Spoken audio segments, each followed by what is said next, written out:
Hello guys, సభకు నమస్కారం. ఇది చెప్పడం నా సంస్కారం, వినడం నీ మమకారం. సో ఈరోజు ఓజీ మూవీ చూసే ఛాన్స్ నాకు వచ్చింది. అందరి మూవీ లవర్స్ లాగే ఈ మూవీ అనౌన్స్మెంట్ అయినప్పటి నుంచి వెయిట్ చేస్తున్నాను నేను.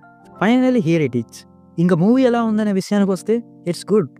తమన్ చెప్పినట్టు మనం తమిళ వాళ్ళ సినిమాలు చూసి లైక్ జైలర్, విక్రమ్ అవన్నీ చూసి మన దగ్గర ఇలాంటి మూవీ ఎప్పుడు వస్తుంది అని వెయిట్ చేస్తున్నాం. ఎగ్జాక్ట్లీ అలాంటి మూవీయే ఇది.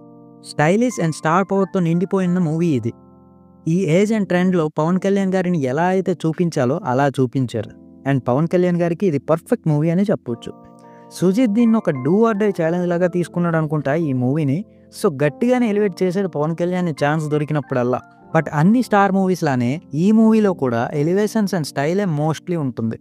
అండ్ స్టోరీ వైజ్ మనకి ఎక్కువగా ఏమీ మాట్లాడడానికి ఉండదు. స్క్రీన్ ప్లేలో కూడా అంత యూనిక్గా ట్రీట్మెంట్ ఏమి ఉండదు, but it's engaging. First half విషయానికి వస్తే మ్యాక్స్ అన్ని క్యారెక్టర్స్ని ఇంట్రొడ్యూస్ చేయడానికి యూజ్ చేసుకున్నారు. ఫస్ట్ హాఫ్ అంతా మనం ఎక్స్పెక్ట్ చేసినవన్నీ జరుగుతూ ఉంటుంది.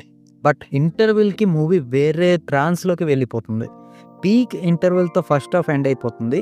ఇంకా సెకండ్ హాఫ్ మొత్తం పవన్ కళ్యాణ్ గారికి ఎలివేషన్స్ ఇవ్వడానికి యూజ్ చేస్తూనే ఉన్నారు. అండ్ అన్నీ బాగానే వర్కౌట్ అయ్యాయి. నా పర్ఫార్మెన్సెస్ విషయానికి వస్తే ముగ్గురిని సపరేట్ కేటగిరీలో పెట్టేద్దాం. పవన్ కళ్యాణ్ గారు, సుజిత్, ఇంకా తమన్. మూవీ మొత్తం వీళ్ళ డ్యూటీయే ఎక్కువగా ఉంటుంది, హెవీగా. మిగతా వాళ్ళలో నాకు షార్ట్ అండ్ స్వీట్గా అనిపించింది Arjun Das character and Emraan Hashmi is usual villain. Rest of the actors వాళ్ళ పని వాళ్ళు చేశారు. ప్రియాంక మోహన్ గురించి చెప్పాలంటే తొందరపడి ఒక కోయిల ముందే కూసింది సాంగ్ గుర్తొస్తుంది. Music by Thaman. ఎక్కించు కొడతానే ఉన్నాడు స్టార్టింగ్ నుంచి లాస్ట్ దాకా. ఇకపోతే మన Sujeeth boy, he's a fan boy. ఒక ఫ్యాన్ బాయ్ నుంచి ఏం ఎక్స్పెక్ట్ చేస్తామో అదైతే చేశాడు.